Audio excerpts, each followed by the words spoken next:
Olá pessoal, tudo bem? Vamos falar do brindado T1 Osório. Atuação no deserto e sucesso inicial. Em julho de 1987, o protótipo com o canhão de 120 mm seguiu para a Arábia Saudita, para a nova fase da competição. Os 4 veículos se confrontariam em vários testes. Os veículos eram o britânico Challenger 1, o americano M1 Abrams II, o francês AMX-43 e o brasileiro T1 Osório. Os testes consistiam em 2.350 km de rodagem, sendo 1.750 km em deserto. A guarnição que operaria o tanque era do Exército Saudita, escolhida por sorteio. Neste teste, analisar-se-ia também o consumo de combustível, que deveria ser no máximo de 2,1 km por litro em deserto e 3,4 km por litro em estrada. Rampas: superar trincheiras de 3 metros de largura, arrancada, partindo do repouso em rampa de 65% de inclinação, rodar em rampa lateral de inclinação 30%, aceleração e frenagem no plano e em rampas. Resistência e manutenção: remoção e colocação de lagartas em 40 minutos, 10 para retirada, 30 para colocação, 6 horas com motor em funcionamento constante e veículo parado, 6 km de marcha a ré e reboque de um carro de combate de 35 tom por 15 km.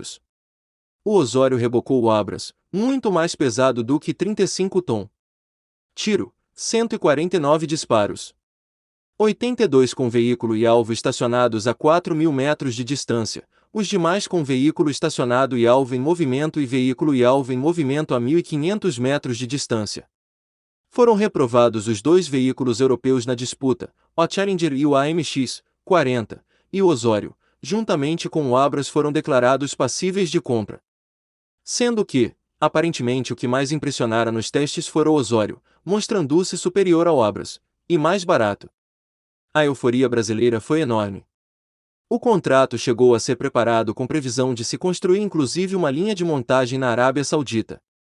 Militares sauditas vieram ao Brasil para receber treinamento em tecnologia de blindados. O exército brasileiro estava exultante, pois o contrato incluía no preço final um acréscimo de 10% para o exército brasileiro. Assim, a cada 10 unidades vendidas para os sauditas, uma seria entregue ao exército brasileiro, paga pelos árabes. O negócio era da ordem de bilhões de dólares. Cada unidade do Osório de série custaria 1,2 milhões de dólares. Em 1988, em Abu Dhabi, o Osório tornou a derrotar os mesmos 3 adversários acrescidos do C-1 Ariete italiano, mostrando sua competência.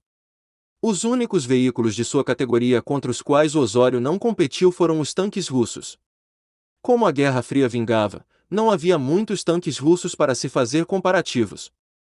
Para atender a essa futura demanda, a Ingesa planejava expandir seu parque em cerca de 1.200 metros quadrados, aumentar seu maquinário, expandir seu quadro em 500 ou mais funcionários, trazendo empregos, divisas e tecnologia.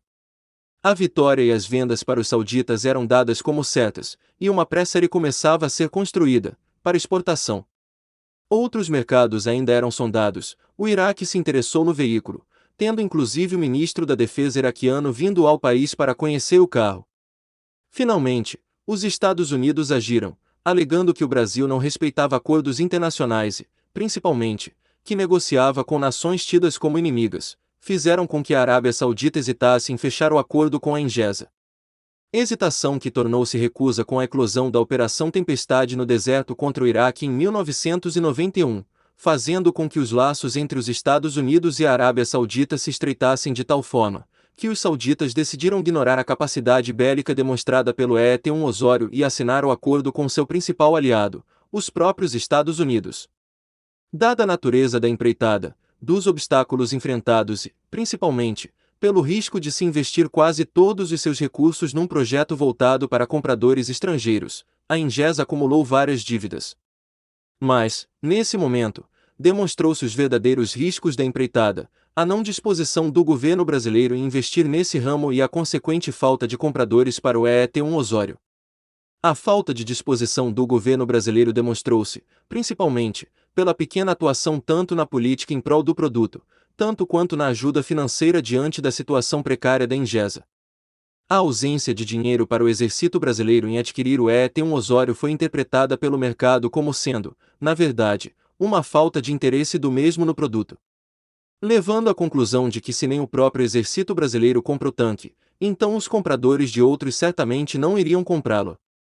O primeiro Osório de pré-série foi vendido como sucata, seus equipamentos devolvidos, canhão, optrônicos, motor, transmissão aos fabricantes para aliviar as dívidas. Patrimônio foi vendido e em 1993 Engesa faliu. Era o fim da linha. Os protótipos construídos e sobreviventes, torre padrão e o de 120 mm, ficaram sob custódia do Exército, 13R CEMEC, em Pirassununga SP, mas sem pertencerem a este, portanto quase abandonados. Esses veículos seriam leiloados em 20 de novembro de 2002, contudo, o Ministério Público de São Paulo impetrou ação, impedindo a venda destes veículos. Eles seriam vendidos por R$300 mil as 2 unidades, para um comprador particular, uma quantia irrelevante frente aos US$ 50 milhões gastos em seu desenvolvimento. Finalmente, em 22 de março de 2003, ocorreu uma cerimônia de entronização no quartel do 2º RCC em Pirassununga, posteriormente transformado em 13º RCMEC, São Paulo, onde o protótipo 2, P2, equipado com canhão de 120 mm desfilou perante as autoridades, escoltado pelos demais veículos da cavalaria daquele regimento. Era o renascimento do Osório. O outro protótipo, P1, com canhão de 105 mm está sendo restaurado, pois o tempo lhe trouxe alguns defeitos que serão reparados e ele também será incorporado a este regimento.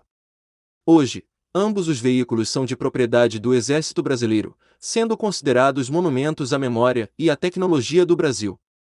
Até hoje, o Osório constitui o carro de combate mais avançado do inventário do Exército Brasileiro, único com canhão de 120 mm, e 2 gerações à frente do Leopardo MA5, hoje principal carro de combate em uso no Brasil. Em abril de 2003, ele esteve exposto na LAD 2003, Feira de Material de Defesa, no Rio de Janeiro.